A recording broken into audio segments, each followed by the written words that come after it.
లో ట్రిపుల్ ఐటీలో బీటెక్ చేయాలనేది మీ డ్రీమా? అయితే ఇది ఇండియాలో ఒకే ఒక యూనివర్సిటీ వల్ల సాధ్యం. అదే జేకే లక్ష్మీపతి యూనివర్సిటీ. ఇప్పుడే సంప్రదించండి.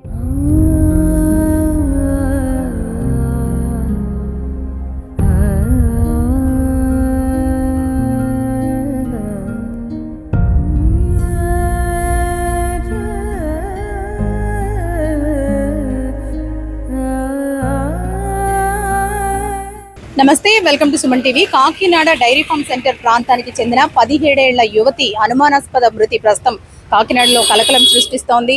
ప్రియుడే ఆమెను హత్య చేశాడంటూ కూడా ఆమె తరపు బంధువులంతా పోలీసులను ఆశ్రయించిన పరిస్థితి అయితే ఉంది. గత సంవత్సర కాలంగా వీళ్ళిద్దరూ ప్రేమించుకుంటున్నారని, గత 4 నెలల క్రితం ఆ అమ్మాయిని పెళ్లి చేసుకుంటామని చెప్పి ఇంట్లోంచి బలవంతంగా తీసుకువెళ్ళిపోయారంటూ కూడా చెబుతూ ఉన్నారు. 4 నెలలుగా ఆ అబ్బాయితోనే వాళ్ళింట్లోనే కలిసి ఉంటుంది అమ్మాయి. ఈ అమ్మాయి అకస్మాత్తుగా మృతి చెందిందంటూ కూడా వీళ్ళకి సమాచారం అందించారు. అయితే ఉరి వేసుకుని ఆత్మహత్య చేసుకుంది అంటూ కూడా ఆత్మహత్యగా చిత్రీకరించే ప్రయత్నం చేస్తున్నారంటూ కూడా వీళ్ళు ఆరోపిస్తూ ఉన్నారు. అయితే ఏం జరిగింది ఏంటి తెలుసుకునే ప్రయత్నం చేద్దాం. మనతో పాటు వాళ్ళ అమ్మమ్మ ఉన్నారు. చిన్నప్పటి నుంచి కూడా వీళ్ళతోనే ఉంది అమ్మాయి. అమ్మ, ఏమవుతారమ్మా మీరు? నానమ్మనండి. ఏమైందమ్మా? నిన్న 3 గంటలకు ఫోన్ చేసిందండి. నేను 3 గంటలకు ఫోన్ చేసి, తాత నాకు 22వ తారీఖున పుట్టినరోజు వస్తుంది, 1000 రూపాయలు ఇవ్వను, నేను ఎక్కడికి వెళ్తలేదు కనుక నీ సంవత్సరం ఇచ్చాను అన్నాను. ఆదివారం వచ్చిందండి. కూరలు ఇక్కడికి వచ్చి కూరలు వండించుకొని వండమని ఫోన్ చేస్తుంది. వండితే ఒట్టుకుని వెంటనే పారిపోద్దండి. ఆడు ఎక్కడెక్కడో దోకుంటాడండి. చివరి అక్కడెక్కడో ఉండి పిల్లని పంపిస్తాడు. అది ఎక్కడైనా సరే ఏదో తీసుకొచ్చాడు పెంచాలి, కానీ ఆడు మాత్రం ఏం తేడో చేయడు చెందడం.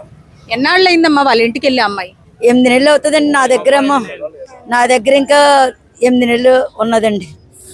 ఇష్టపూర్వకంగానే వాళ్ళ ఇంటికి పంపించారా? లేదండి, లేదు. నేను పనిలోకి వెళ్ళాకండి ఆడు తీసుకెళ్ళిపోయాడండి. మరి మీరు అమ్మాయిని తిరిగి తీసుకొచ్చే ప్రయత్నం చేయలేదా? ఎందుకంటే అమ్మాయి మైనర్ కదా. చేసామండి, చేసిన ఎవ్వరు మాట ఇదండి. 30 మంది కుటుంబాన్ని కూడా ఎదిరించేసి నాకు ఆడే కావాలండి ఇదండి. ఆడితోటి ఉంటే నాకు ఆడే కావాలండి. 7 రూపాయలు పోలీస్ స్టేషన్ కంప్లైంట్ ఇచ్చాం. ఒకసారి స్టేషన్లో పెడితే ఇంకా పెళ్లి అవ్వలేదు, ఇంకా టైం అవ్వలేదు పెళ్లి చేయటానికి, వాళ్ళిద్దరు ఇడిగా ఉండాలి కానీ అన్నారండి. ఎస్సీలు గారు 18 సంవత్సరాలు రావాలన్నారండి. అంతా పెంచినాడు, అంతా వాళ్ళ బాబాయ్ వాళ్ళ పిన్నండి. నేను పేరుకంటే నాన్నమ్మను, కానీ మా మేనగోళ్ళు అయితే ఎలాగైపోయిందండి. మాకు న్యాయం జరిపించండి, మాకు ఏమొద్దు. బంగారులాంటి పిల్లండి. నేను 3 గంటలు మాట్లాడానండి పుట్టినరోజుకి. రాత్రి 9ంటికి మాకు ఫోన్లు కూడా తాకట్టెట్టేశారు. దాని పెద్ద ఫోన్ తాకట్టెట్టేశారు, వాళ్ళు పెద్ద ఫోన్ తాకట్టెట్టేసుకున్నారు. చాలా బాధలు పడిందండి తిండికి. వాళ్ళ పిన్ని కాడ వాళ్ళ బాబు ఎక్కడ ఉన్నారు, వాళ్ళు తిండికి నోట్లేదండి. ప్రసాద్ అని అబ్బాయి వాళ్ళ బాబాయ్ అంట. ఆయన మాకు ఇంద్రపాలెం స్టేషన్ లో కంప్లైంట్ ఇచ్చినప్పుడు ఆయన మాకు హామీ ఇచ్చాడు మీ పిల్లకి ఏమీ అవ్వదని. ఇప్పుడు ఆడు పరారైపోయాడు. రాత్రి అక్కడ ఉన్నాడు, మేము బాడీని కిందకి తీసుకొచ్చినప్పటికీ పరారైపోయాడు. మేము ఇంటికి వెళ్ళాం, మొత్తం వాళ్ళ వీధులు అన్ని ఎత్తుకోం, స్టేషన్లో ఇచ్చాం.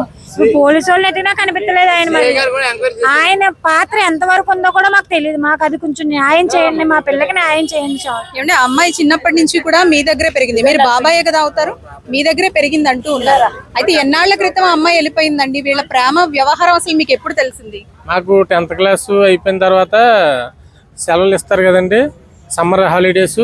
ఆ టైంలో మేము డ్యూటీకి వెళ్ళే టైంలోని అతగాడు మా ఇంటి ఎదురుకుంటా గ్రౌండ్లోని బూటీ పిల్ల క్రికెట్ ఆడుతూ గంజాయి కుర్రలతోనేమో రాత్రి మాటలు బీర్లు అవి వేసుకొని సిట్టింగ్లు చేస్తూ, మేము లేని సమయంలో డ్యూటీలకు వెళ్ళే సమయంలోని సెలవులు ఇవ్వడం వల్ల ఆ అమ్మాయిని మ్యానిపులేట్ చేసేసి ప్రేమలో దించేసి, నువ్వు లేకపోతే నేను లేనని చెప్పేసి ప్రతిసారి ఫోన్లు చేసేసి, నువ్వు నాతో మాట్లాడకపోతే నేను ఉండలేనని ఆ పిల్లని మ్యానిపులేట్ చేసి మభ్య పెట్టేసి ప్రతిసారి దొంగచాటుగా కలిసి ఇవి అవి ఇచ్చి, మరి అది ఏమన్నా ఇచ్చిన దాంట్లో కలిపెట్టాడు ఏంటో తెలీదు. ఆడివైపే ఉండేది ఆ పిల్ల.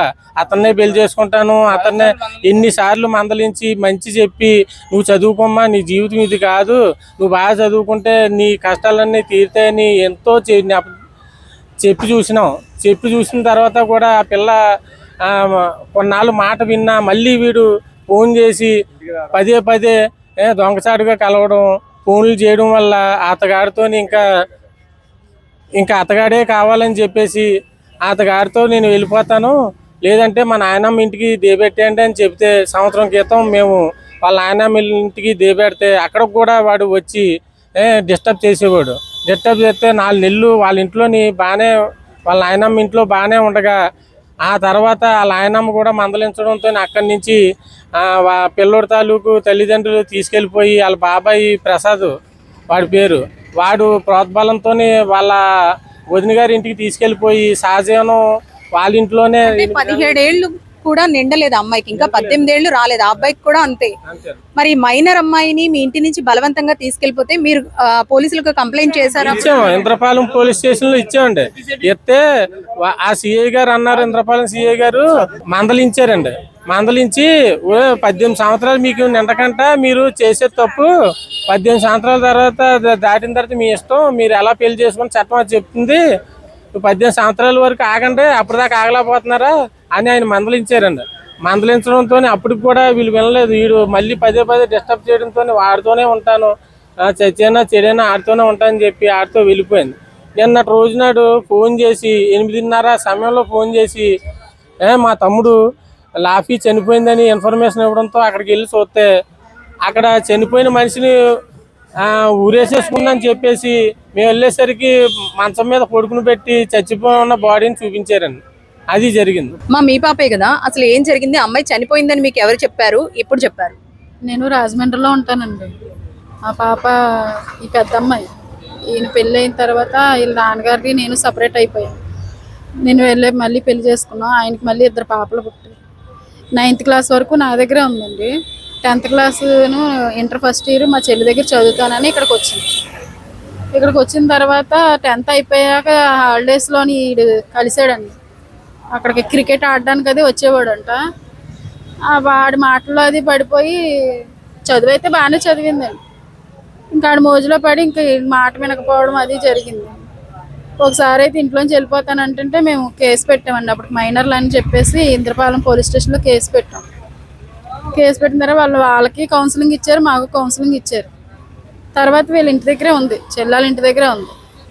ఇంటర్ ఫస్ట్ ఇయర్ ఎగ్జామ్స్ రాస్తానంటే హాల్ టికెట్ అది రప్పించి రాయించింది, పాస్ అయ్యింది కూడా. తర్వాత మళ్ళీ మేము మా తమ్ముడితో సంబంధం అది మాట్లాడాము, పెళ్లి చేసేద్దామని చెప్పి మాట్లాడితే చేసుకుంటానందండి. కానీ టైం అడిగింది. టైం ఎందుకు అడుగుతుందో అనుకున్నాం, కానీ 1 ఇయర్ అయితే తనకి మైనారిటీ తీరుతుంది, అప్పుడు ఆడనే చేసుకుందాం, ఈ లోపు టైం అయితే ఇంట్లోంచి వెళ్ళిపోదాం అన్న ఉద్దేశంలో తను ఉంది. సరే ఎందుకు టైం అడుగుతుందో, పోలే మనసు మార్చుకోవడానికి టైం అడుగుతుందేమో అని మేము అనుకున్నాం. కానీ ఇంట్లోంచి చెప్పకుండానే వెళ్ళిపోయి చేసేసుకొని వాళ్ళ నాన్నమ్మ దగ్గరికి వెళ్తుంది అనుకున్నాం. మరి ఎప్పుడు వెళ్ళిపోయిందో, చేసుకున్నదని అన్నది కానీ మాకు చేసుకున్న ఆధారాలు ఏమీ లేవు. తర్వాత 6 నెలలు తిరిగేసరికి ఇలాగ శవమై కనబడిందండి. మనతో పాటు పెంచిన తల్లి, వాళ్ళ పిన్ని దగ్గరే అమ్మాయి పెరిగింది, ఆమె అన్ని చూసుకున్నారు. నిజంగా ఇంత బాధను చూపిస్తున్నారంటే వాళ్ళు అమ్మాయి మీద ఎంత ప్రేమ పెట్టుకున్నారనేది మనకు క్లియర్గా అర్థమవుతుంది. అమ్మ, చిన్నప్పటి నుంచి కూడా మీరు ఆ పాప మీద చాలా ప్రేమ పెంచుకున్నారు, మీ బాధనైతే ఎవరు తీర్చలేదు. అసలు ఏం జరిగిందమ్మా? అంటే అమ్మాయి మైనారిటీ తీరకుండానే ఇంట్లోంచి వెళ్ళిపోయింది, మీరు కంప్లైంట్ చేసామంటున్నారు, కానీ అమ్మాయి తిరిగి రాలేదు.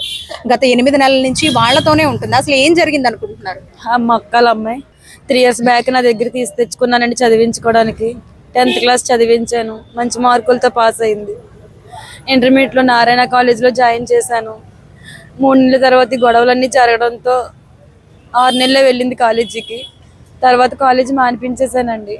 4 నెలలు మానిపించేసాక పోలీస్ స్టేషన్ చుట్టూ తిరిగాం, మేము కంప్లైంట్లు పెట్టుకున్నాం. లాస్ట్ ఇయర్ మార్చిలో ఇంద్రపాలెం పోలీస్ స్టేషన్లో నేను కంప్లైంట్ చేయడం జరిగిందండి. ఆ ఇంద్రపాలెం పోలీస్ స్టేషన్లో కంప్లైంట్ చేసినప్పుడు సిఐ సారు మమ్మల్ని పిలిచారు, కౌన్సిలింగ్ ఇచ్చారు. పిల్లలకి 2కి మైనారిటీ తీరలేదు కదా, కేసు పెడితే 2 భవిష్యత్తు పాడైపోద్దని చెప్పారు. అదే టైంలో మా అమ్మాయికి ధైర్యం చెప్తున్నారు అనుకోవాలో లేదా ప్రోత్సహించారని అనుకోవాలో తెలీదు. సిఐ సార్ చెప్పింది మాత్రం చాలా రాంగ్ అండి. ఆడపిల్లల విషయంలో అలా మాట్లాడకూడదు. ధైర్యం చెప్పకపోగా 17 సంవత్సరాలే కదమ్మా నీకు, 18 ఏళ్ళు నిండాక నేనే పెళ్లి చేస్తాను నీకు, వాళ్ళు చేసుకోకపోతే నేనే చేస్తానని చెప్పి ఎప్పుడైతే ధైర్యం ఇచ్చారో, నా కూతురు 2 నెలలే ఉందండి ఇంక నా దగ్గర. వాళ్ళ ధైర్యం చూసుకొని ఇంట్లోంచి వెళ్ళిపోయిందండి. ఇంట్లోంచి వెళ్ళిపోయాక మళ్ళీ నాకు నన్ను ఈ వార్త వినిపించేసరికి తట్టుకోలేకపోతున్నాను. నా బిడ్డ శవమై తేలిందండి. 8:30కి నాకు ఫోన్ వచ్చింది. నా బిడ్డ ఎక్కడున్నా సంతోషంగా ఉండాలని అనుకున్నానే కానీ ఇలా అయిపోతుందని నేను అనుకోలేదు. పోలీసు వాళ్ళు ఎప్పుడు కూడా ఏ ఆడపిల్లకి ఇలాంటి ప్రోత్సాహం చేయకూడదండి. మైనార్టీ తీరడం తీరాపడం ఎందుకండి అలాంటి చట్టాలు? ఎందుకంటే 16 ఏళ్ళు 17 ఏళ్ళు ముద్దుగా పెంచుకున్న పిల్లలకి 18 రాగానే మైనార్టీ తీరిపోయింది, నువ్వు వేరేతో ఎవరితో వెళ్ళిపోయినా పర్వాలేదని ఎలా చెప్తారండి? ఇదేం చట్టం అండి? నా ఆడపిల్లలు పోగొట్టుకోమనా? నాకు లాంటి కడుపు సోగు ఎంతమంది తల్లులకు ఉందండి. ఆడపిల్లల్ని 18 ఏళ్ళు పెంచి వేరే వాళ్ళ చేతుల్లో మేము ఎలా పెట్టాలి చెప్పండి? ముక్కు ముఖం తెలియని వాళ్ళు 18 ఏళ్ళు నిండగానే నీకు ఏం తెలుస్తుందండి? 18 ఏళ్ళు ముందు వరకు నాతో ఉండి 18 ఏళ్ళ తర్వాత నీ ఇష్టం వచ్చినట్టు ఉండని ఆడపిల్లలకి ఎందుకంటే ఇలాంటి చట్టాలు నాకు అర్థం కాదు. తల్లిదండ్రులకి కడుపు సోకం తప్ప దీనివల్ల ఎవరికి ఉపయోగం లేదండి. ఎవరికి న్యాయం జరగదు. నాకు లాంటి తల్లులు ఎంతో మంది ఉన్నారు, ఇలాంటి ఆడపిల్లలు ఎంతో మంది ఉన్నారు. నా బిడ్డకి జరిగింది ఎవరికి జరగకూడదంటే ఈ రోజుతో పులి స్టాప్ పెట్టాలి. అలాంటి వాళ్ళని స్టేషన్ లో పెట్టి మేపి కూర్చోబెడితే న్యాయం జరగదండి. ఇప్పుడు కాకపోతే 10 సంవత్సరాల తర్వాత నాడు బయటకు వచ్చి కాళ్ళు ఎగరేసుకొని నా ముందే తిరుగుతాడు. నా బిడ్డ తిరిగి వస్తుందా?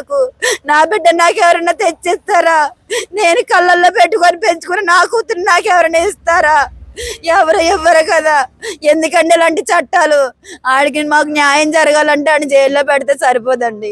మాకు న్యాయం జరగాలి, మాకు స్పాట్ లో న్యాయం జరగాలి. ఏం చేస్తారో నాకు తెలీదు. ఈ న్యాయం జరుగుతుందని నేను మీడియా వరకు వచ్చేది, లేదంటే మాకు అనవసరం అండి మీడియాలు కూడా. నా కూతురు అక్కడ ఉందండి, GGH లో డెడ్ బాడీ ఉంది, అనాథ సేవలో పడుంది. మేమేమో ఇక్కడ పోలీస్ స్టేషన్ చుట్టూ తిరుగుతున్నాం. ఎక్కడ జరుగుతుందండి న్యాయం? వాళ్ళ బాబాయ్ ఏమో ఆ రోజు అక్కడ ప్రసాద్ అని చెప్పేసి వాళ్ళ బాబాయ్ పేరెంట్ సందీప్, నేనున్నానమ్మా, మీ అమ్మాయికి ఏం జరగదు, మా అబ్బాయి మీ వైపు రాడు అని చెప్పేసి హామీ ఇచ్చి సంతకాలు పెట్టాడండి. ఆ కేసు మళ్ళీ రీఓపెన్ చేయించండి. నేను లాస్ట్ ఇయర్ మార్చిలో కంప్లైంట్ చేశాను ఇంద్రపాలెం పోలీస్ స్టేషన్ లో. ఆ రోజున్న CI సార్ నాకు సమాధానం చెప్పాలి. ఆ రోజు ఎవరున్నారో CI సార్ నాకు సమాధానం చెప్తే అప్పుడైనా కనీసం నాకు మనశ్శాంతి ఉంటుంది. ఎందుకంటే ఆయనే అన్నాడండి, ఏమైపోతుంది, ఎందుకు జరిగిపోతుంది, నేనున్నాను కదా అన్నట్టుగా మాట్లాడాడు ఆయన. ఆ కంప్లైంట్ మళ్ళీ రీఓపెన్ చేయించండి. ఆ ప్రసాద్ అన్న వాడిని నా ముందు నిలబెట్టండి. ఎన్ని క్షణాల్లో నిలబెడతారో, ఎన్ని గంటల్లో నిలబెడతారో నాకు పోలీసులు సమాధానం చెప్పాలి.